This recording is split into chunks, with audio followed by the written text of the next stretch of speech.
Bonsai Gold, surely that is a clickbait title. But you know what? It's not, because amongst this pile here, which is years and years of cuttings that I've taken, costing nothing, there are some hidden bonsai gems. The only problem is, at some point I've got to sort through them and find them. Do you want to be a part of that journey and find out exactly if it's gold, silver or bronze sitting amongst this pile? Tell you what though, if you want to see this Chinese elm, that's amazing.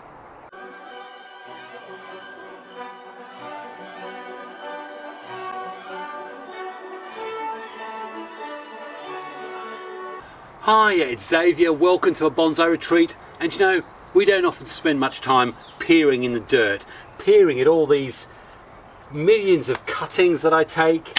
I always throw them down either down this end here, or indeed the part you saw at the beginning, which is down beside the greenhouse. But every now and then I think to myself, I need something special, something that's going to grab everybody else's attention. And I have actually found several of those and included them in some of my bonsai projects. But you know, I mean, look at this holly. You know that I've got this thing about trying to turn bonsai into holly. I've been clipping and cutting this each year, and I've got a really basic shape. In fact, should we take this up to the bench and have a look just what I mean? And you decide whether this is going to be bronze, silver or bonsai gold. And you know what? I'm going to pull practically everything up through the course of today. I'll make you go through the pain and also the glory as we see if we can find something that's going to make life in the bonsai retreat even bigger and better. But finally, what I want to do with this episode is show you why in just another couple of weeks time you need to plant every single cutting you take when you're doing your late spring pruning, because eventually it will yield gold. So let's play a game, shall we? I've literally pulled out 20 or so of my cuttings that are growing. I've got everything from, well actually these are some apple seeds that had come from Orkney years back. They have just been sitting in a barrel, so to speak, getting twisty and wisty, and will make an incredible little, I want to make an apple orchard out of that. Coming close to be able to do something with those. The back here, I've got just a few of the Chinese elms, and some of those are very thick. All of them were cuttings literally just poked in soil. But you're going to see exactly how I did this in a week or two when I go a year in the life of a cutting. Does it really work? So we've got those. I've got loads of Chinese elms, and you know I love Chinese elm. There's so much you can do with them. But what else have I got developing here in my cuttings? Well, we've got this lovely Fuji cherry, still got the flowers on it.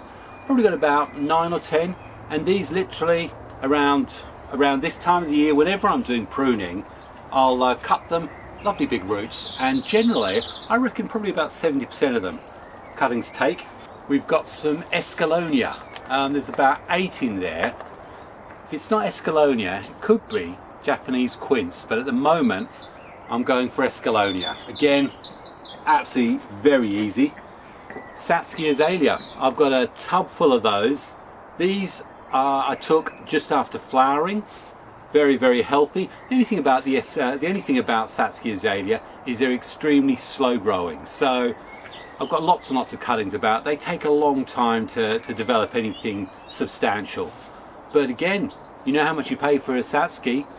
Get your cuttings, put them in there. Some die, doesn't matter. But if some live, that is potentially gold for the future. Of course, common box. These two, every time I do prunings on those, I take the better ones and plant them up. I've got probably about a dozen or so of those. Not my favourite, but you know what? It's a cutting, why throw it away? Well, look here, I found this. I forgot it was there. This is a very interesting hawthorn root cutting. Now, you'll have seen the episode I did about how successful are root cuttings. I think it's a year in the life of. Links up there or somewhere in the description. But I didn't actually remember I had this. And that just goes to show just how much out of the ground it can be. That's a good 6 inches of root that was actually out of the ground. I mean, the join is incredibly horrible, but there's a little bud that's going to come up from there. And if I continue to let this grow, perhaps cut this, in fact, if I cut this right back, In fact, no, let's not ruin the suspense. We'll do that in a minute. Now this was a new one for me. I love the dandelion weeds.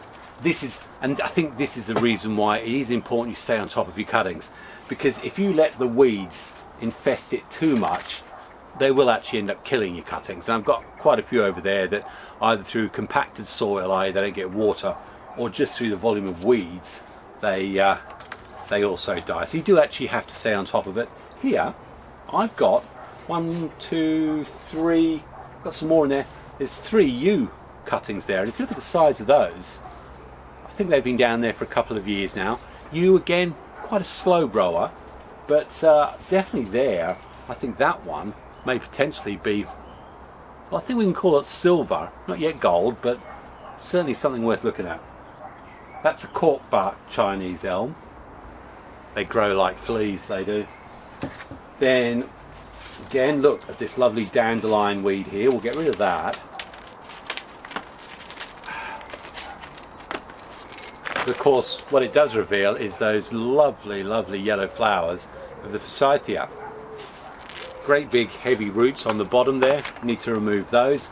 But really, it's in quite nice soil actually.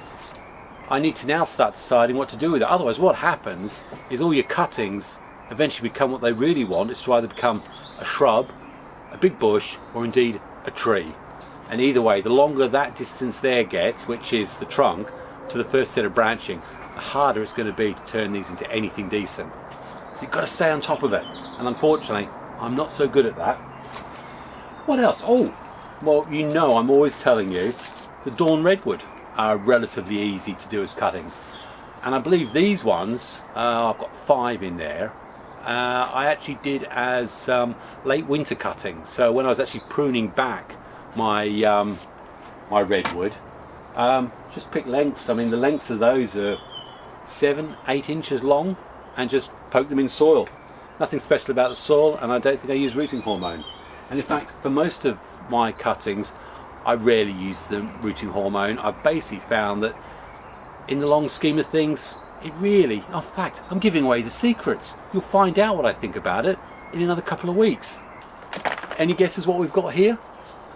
Certainly there's a certain club, I think it's at the Gingko club, who like to do things from seeds and cuttings. Well, there's just 2 of my Gingko cuttings.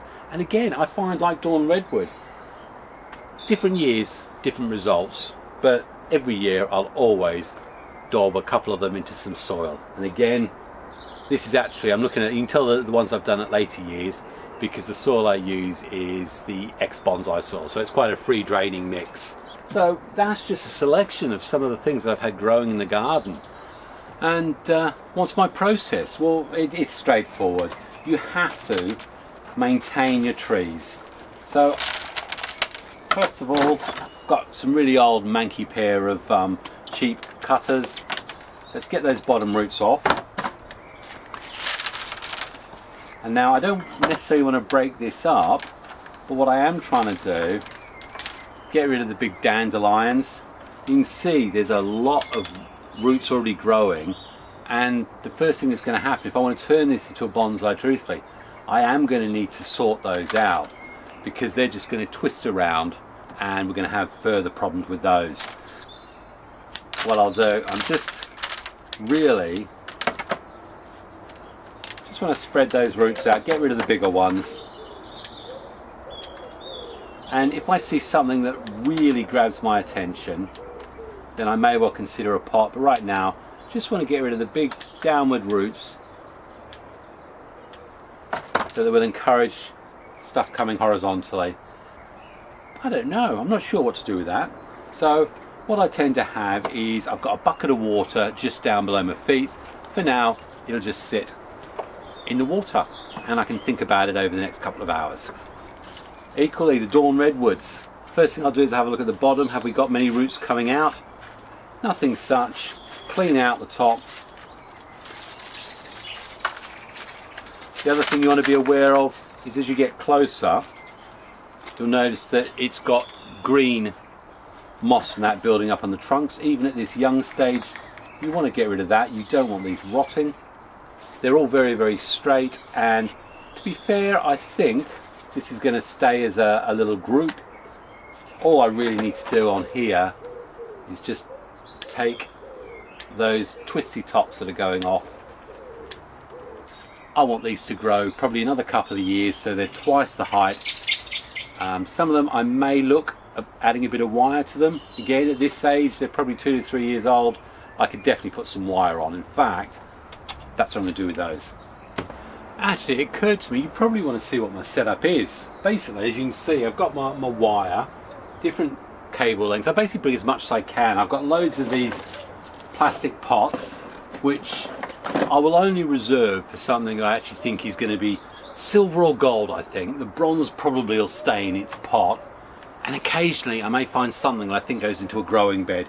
Otherwise, I've got my usual stuff. I've got my old rusty pairs of basically root shears and just some concave cutters. Again, this is old material, I don't need to be mucking it up. I've got my soil, which is a mixture of new small grain zeolite and pumice, not a lot, but basically a lot of the older stuff that I've been pulling out over the last 9 months. There'll be a few weeds in there, I'll remove them as I go along, but I find this an ideal way to reuse what is basically still decent soil. Oh, always have your water, because what we don't want to do is this lovely radial set of roots that I've got going on this Forsythia, we don't want the thing to die on us. Do I put it back in here, or do I decide to actually put it into a pot? And truthfully, I'm not sure there's enough on this right now. What I do with a lot of these pots is I put a round, really cheap netting, cut it on the base and then shove it in the bottom. We've now got the chance of this getting a wider root base, and then all I really need to do with something like this is start thinking about where could I possibly go with this. And truthfully, I've got a funny feeling this isn't really going to work out unless I potentially go for a broom style. There's buds up here, there's this bud here, let's just cut right back. And again, you know, these are cuttings. What you do with them ultimately is up to you. They may never ever make the grade. I'm just looking back to where I've got pairs of buds at different points, cutting back to those to see what we can get. I actually don't think I want that. So that means we're looking in this way. Let's cut it right back. In fact, we don't want that one. And we end up with that.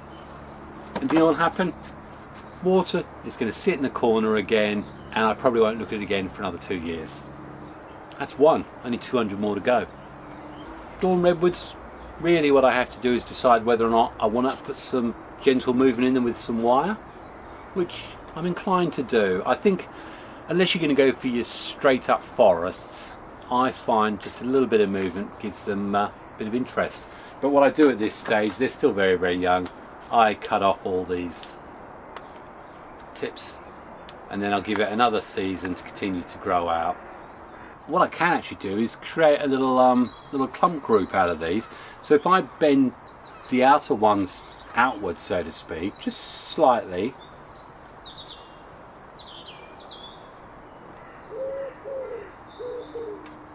and as I say, there's only the slightest insinuation of movement. And as I say again, the same thing happens. It may turn out that this doesn't really work out, but the best thing about it is that I've got no other plans with them, and they're free for me to experiment with. I mean, would I do this if I've just spent 10 or 15 pounds on a redwood? Probably not. Well, actually knowing me, I probably would. And really, that's get rid of the lower buds. Don't want lower buds. Don't want any energy going down the base, so get rid of those now. And that's what we'll say with dawn redwood. If you don't want buds, get rid of them quickly. So there we go. Just created a little clump group from it. Now this can sit here for a couple more years. I'm now going to reclassify that as bronze.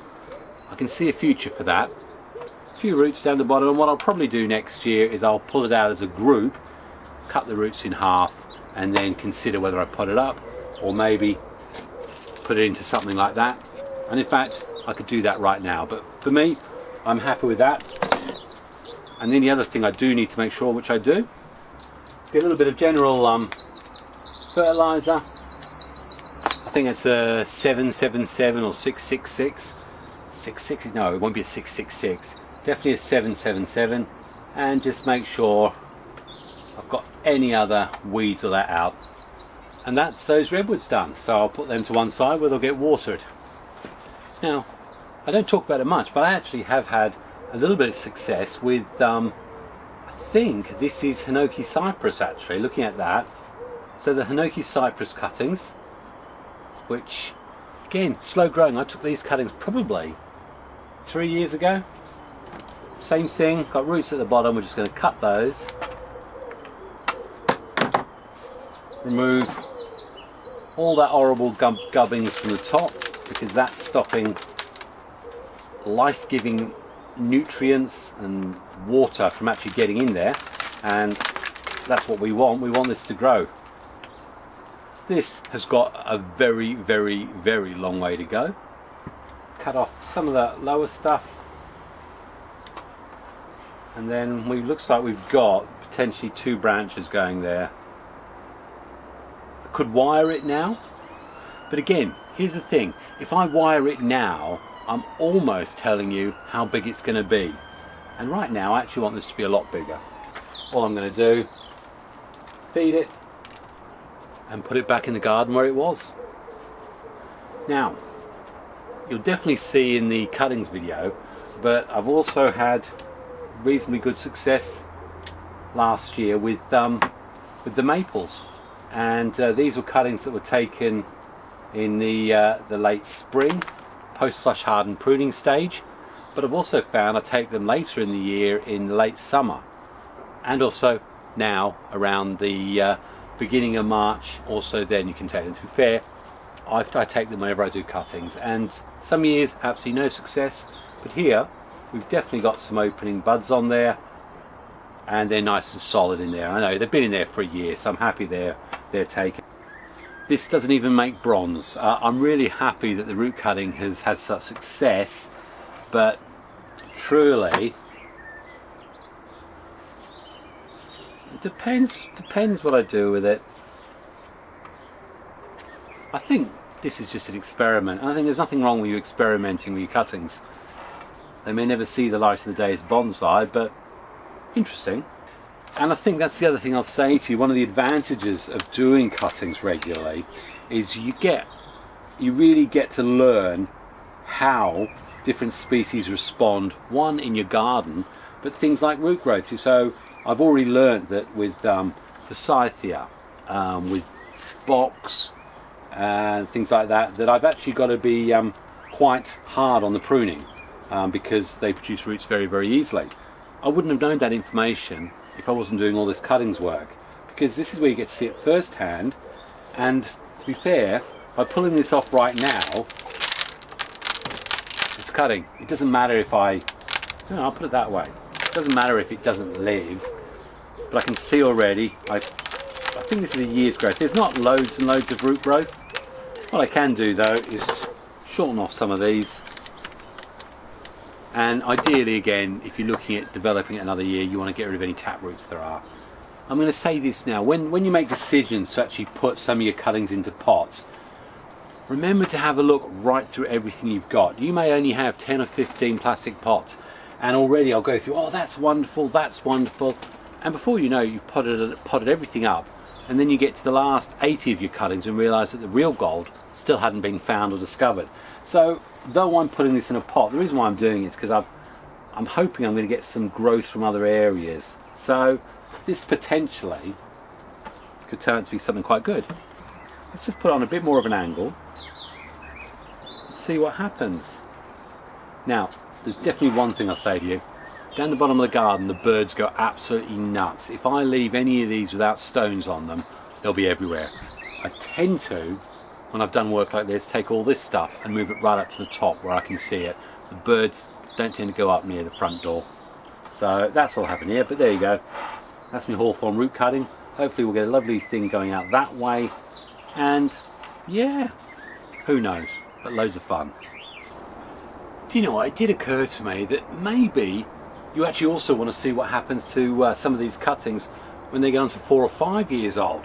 And this one is a lovely Trident Maple. The width is going all the way up to the ceiling there. That's probably about 3 foot of growth there. That's happened in 1 year, which goes to show you don't have to put it in a pond basket. You don't even have to put it in the ground to get that sort of growth. That's pretty impressive. That's also going to make another 9 cuttings. This is actually a root on rock project, or one of many that I'm doing, and I just thought there is something I do need to do, and it relates to this because this is giving loads and loads of growth for the main trunk, but it's stunting everything here. Now I know I don't want this to be any taller than that, so I'm just going to do a little bit of pruning with a view to saying to the tree, actually, what I really want you to do is to concentrate a lot more growth from here. So we just need to really get rid of this. For now I'm just going to cut it there, and that is going to be so much useful cuttings for Trident. There you go, I've just put the Trident Maple cuttings in. What I will do with those is either put those inside a plastic bag to create humidity, which is something yellow growing bonsai does, or indeed I'll put that in a humidity tray with a plastic cover on it. I do find that helps with these. Now the yew, I can already see underneath there's quite a lot of fibrous roots coming through. I definitely want to have a look at these, and I probably want to plant them up separately now. Okay, well I've had a load of fun with that, wiring some movement into these, and you know, I can just see a very interesting 3-tree clump in this. I suppose what I do need to now, I've recognised that, I'm actually going to have a look and see what the roots are like. And you can see, you get these very fine roots all around it, and I don't need to do very much with it. The white ones are all weeds, we don't want those. Now I put the wire into the base, I don't want to be pulling it around too much. We've got nice root there going down. Because I've set the wire in place, I'm probably just going to remove all these white weeds. And that's the only thing I'd say to you. If you get the opportunity and you quite like what you've got developing, just make sure, if you can remove all those little micro weeds. Let's seep this in nice and deep. Definitely got a surface root there, which I'm going to remove now. Just break that root ball up a little bit. Now this could turn into gold very easily. I'm quite happy with that. That's probably the for me, in the way I like to do some, that probably has the most potential so far in what I've found. This is so much fun, and you can't do it if you don't take your cuttings. Anyway, I'm now definitely going to go on. I was going to talk to you about the Gingko first, and then trust me, what we'll do is we'll come back 3 hours from now and I'll show you just 3 or 4 of the gems that I've found. They're probably going to be the Chinese elm, to be fair, because if I look at that one, that has just developed down the bottom of the garden, and that's already truthfully ready to put into probably a show-in size or even a marmite pot, and that could be ready to have on display, truthfully. I suppose what I am interested in is the Gingko. I've had success with the Gingko before. I do find that it's probably nearer 50%. I've got 2 there, so should we have a look and see what the roots are like after a year? Very intrigued. Okay, there's right, there you go. So we've literally got just a few little roots, and the reason why I pulled these out is because I actually knew that was the case. Don't be in a hurry to take out your cuttings to check for roots sometimes. That's why I always say, if you have a look in the base, or when you pull it off and the soil starts to pull away quite quickly, that's telling you that you've only got a few roots. Best thing there, I want to singly pot these up.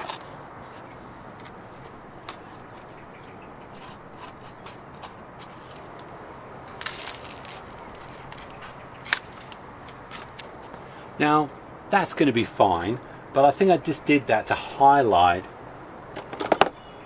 that sometimes we can be too fast to try and discover how things are going. And normally the question is, if you look at the base and there's roots coming out, that means you've probably got a load of roots. If you then pull it out and it pulls out as a very solid lump, that tells you you've also got a good set of roots. If, as what happened there, it starts to crumble, then you need to have a reason. And the reason I have for Gingko is I want them in single pots. Water well, leave them, same place they've been, down the bottom of the garden somewhere. Gingko, again, free. So I'm really happy already with what I've managed to find. Individually, probably none of these are anything to sing home about, but with a little bit of wire on some at an early stage while they can still take wire, or say on the Redwoods, indeed on the yew, I've found that these now have the potential to be something really, really special. And again, you're only going to know if they turn out to be special by making sure you hit the subscribe, bell notifications, all that lovely stuff, so that you get told when I update on all these. And you know my channel by now. If it all goes horribly wrong, you'll also get those updates too. So I'm going to continue to rifle through hundreds of Chinese elms over the next 2 or 3 days, and then come back to you and show exactly what I found. I might even show you some of the stuff that didn't look so great. Well, that's the first batch that's been done. I'm going to continue to have a look and see, oh gosh, what we've got here. I mean, honestly, oh. Roots and everything everywhere. Look at this. And you see all that white? That is the mycorrhiza. So anyway, I'm going to continue to work my way through that, and I'll come back and show you, did I find bronze, silver, gold, or just a load of lead? The sort of problems I experienced because I've left stuff for so long, the pyracantha and the cotoneaster. There's actually loads of movement in there. They've been here for years. So I've got to get rid of all these roots and then see exactly what we can make out of that. But these potentially going to be gold. Well, it's now the 4th of April. I've been doing this cuttings area for nearly 4 days. There's well over 50 that have been either repotted, restyled. I found this yew, which I've just put some basic wire on it. Some of them I've cut right back down, and even here where I had a clump of, looks like 7 or so cuttings which probably got put in, I don't know how long. They're big, long, gangly, straight lengths, and rather than throw them away, which I was very tempted to do, put some wire on them, and who knows, there may be some decent movement. Because they're cotoneaster, they're gonna shove out lots of new shoots. I may get something really interesting from that, but for now, feed it, leave it for another couple of years. What I did do with all of these is take the bottom roots off. There's loads here. I've created another cascade. I've got that one. There's another cascade here. In fact, I've created so much. There's an interesting one here which I discovered, which is absolutely thick with wire. I must have wired it about 3 years ago and forgotten. In fact, let's go up and have a little look at that in a minute. Cuttings is a never-ending adventure. Have I found gold? Just wait one moment. I'll show you first what I'm leaving for this year, and we'll perhaps look at next year. Oh, before we do that, this was a great big gangly pyracantha. It was 3 foot long, and I really wasn't sure what to do until I looked really close in, and I noticed that it's got some interesting trunk movement.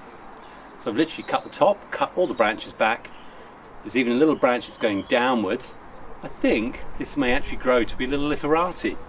Anyway, what didn't I get to deal with? In this bed here, I got probably a third of them. I've got some Fuji cherries out, got some Gingko, but there's still loads and loads of Chinese elm. We've still got more and more of the box groupings. You saw what I've done with one of them, or you will do in a minute. I've got 2 more little groups from cuttings, and loads of Chinese elm sticks. I really ought to get to this holly. In fact, I've got an interesting video about air layers that I did last year, which you haven't seen yet, all about holly. In fact, should we put this to one side? We can deal with it in a few weeks. Here, there is, again, probably another 100 or so Chinese elm cuttings. Got a few more there. These are all obviously a lot smaller and twiggier, but truthfully, they do need to come out. I just haven't got time. I think there's a big one here actually. Great big one here. Loads and loads and loads. So there's no doubt that you've seen me dabbling around, doing all sorts of different things, and trust me, there's no right or wrong answer. Often it's just what your eye sees. What you didn't see is I've probably threw away at least 20 of the Courtneyasta or even the Chinese elm because they were literally wrong. They were either big, long, straight sticks with really no hope of doing anything special. The reason why I can do that is because I've got literally so many. And, you know, I'd be faced with something like this, which, you know, you look at that and it's got so much potential, and what sort of options have I got? Well, I could apply wire to it. And I've done that with a lot of the longer ones where I've found branches and I've just created the next stage. Now that doesn't necessarily mean that's going to stay that way. I could end up cutting it right back here or here, but at least it's giving it a way forward. Another example, I found a U cutting which has been sitting down there for a couple of years, and all I've done is opened it up, a little bit of movement in there. Well, and I think the thing with a lot of these straighter ones is the sooner you get movement wired into them, the better. You can always cut them right back, and I'll give you an example of that. This here was one that was actually certainly as tall as that, or indeed as tall as that. But what I recognise is that very close in down, it had an exceptional bit of movement. I thought, there's a marmot sitting right there. So again, I'm looking at it and going, do you know what, it may be 2 feet tall, but the real tree that I want is the first 4 inches. I've got a nice bit of taper going through there, and that will be a future marmot. I'll leave it for another couple of years, let it grow and grow and grow, and then cut it back. Now, there is always one problem with anything where you apply wire. And I gave you a hint of it a moment ago, but let's see it up close and just see what interesting things you can do with wire scars. I mean, if you look at the wire on this, there's still wire in lower down and actually higher up. And truthfully, it's gone past the stage of, oh my gosh, I hate it, I wish I'd taken the wire out. I'm now actually going to encourage it to grow thicker and thicker and actually create some really interesting gnarly bark. With a Chinese elm, potentially a cork bark, this could end up looking really, really good. So, did I find any gold or silver amongst that lot? Well, yes, I have. There's certainly a lot of bronze work in there, which I know is going to develop and become silver and potentially gold. We've got little things, this little cherry, and very, very small, going to be a little marmot. Love the look of that. Gosh, everyone's busy, it's because the sun's out. This Courtneyasta was actually had 3-foot branches either side, looked like a pair of birds' wings going out. And I was looking and looking, thinking, I can't make another Courtneyasta cascade. And then I looked at the trunk line, and this is so important. Get in, have a look at what you've got. I've actually had a nice little line here. So I've cut it right back, and this is going to be some sort of informal upright, I think. But that has a lot of good potential. I've put that in the silver bracket, I think. I think I'm definitely going to make a decent tree out of that. This Chinese elm, again, great big gangly 2-foot worth of growth. Cut it right back, whack some wire on it, and I'm actually going to be able to create, I think, a pretty creditable cascade out of that. And I think that's the risk with a lot of these long ones. You think, oh, another cascade. And you know, last year, the beginning of the year, I had no cascades, I don't think, and now I've got about 8 or 9 of them. That's bordering on a gold find, so happy with that. Obviously, you saw that little short stumpy one that's going to be a marmot. That was definitely a gold find. Got this little one here, which I've whacked into a marmot pot. Got some very extreme bends on it, but once this grows out and we get lots and lots of growth on it, I think that has potential to be gold. And I talk about it from a cuttings point of view.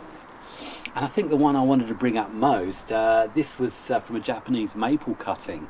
and I had this Hinata pot that Jason Hanrahan of the Bonsai Garden gave me a couple of years ago, and I was in no hurry to use it, but this is so uniquely unusual. Some will say that is not a bonsai tree, but you know, I like unusual. It could be that I'll end up cutting a lot of branches off eventually, maybe this one here, that can go, so we get the main line going up there, removing that one. That could all happen, but right now I'm just enjoying that for what it is. And I think that's the other thing I'd say to everyone about bonsai. You can slowly remove branches as you go along. I've had a lot of people make suggestions to me about what to do with some of my trees, and they say, oh, why don't you get rid of that lower branch? Why don't you get rid of that back branch? And the best thing about it is I take that advice, look at it, and eventually I generally follow it.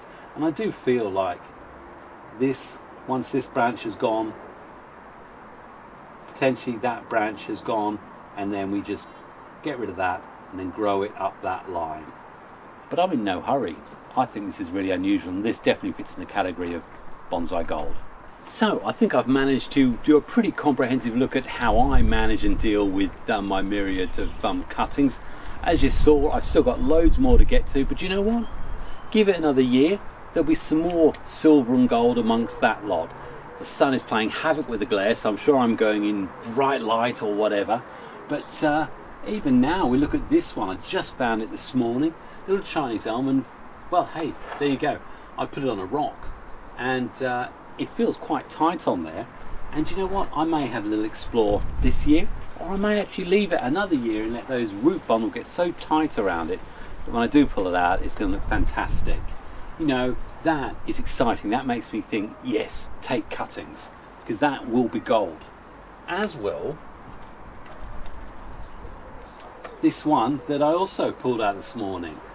There's 3 there. I think it's a cork bark elm, and all I'm going to need to do is cut that right back, or I can leave it, let it continue to grow out.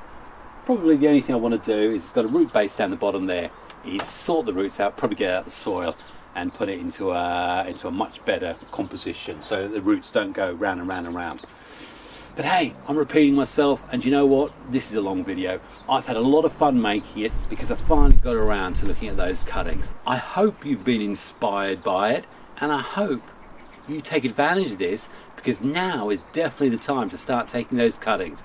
As we're doing all our post-flush hardened pruning, let's really get the most we can from it. So, have you managed to get much gold from your bonsai cuttings? Let me know in the comments. Otherwise, I think that is probably an excellent video for you to watch, bearing in mind we're moving towards cuttings. Otherwise, enjoy the sun. Happy bonsai and God bless. Cheers.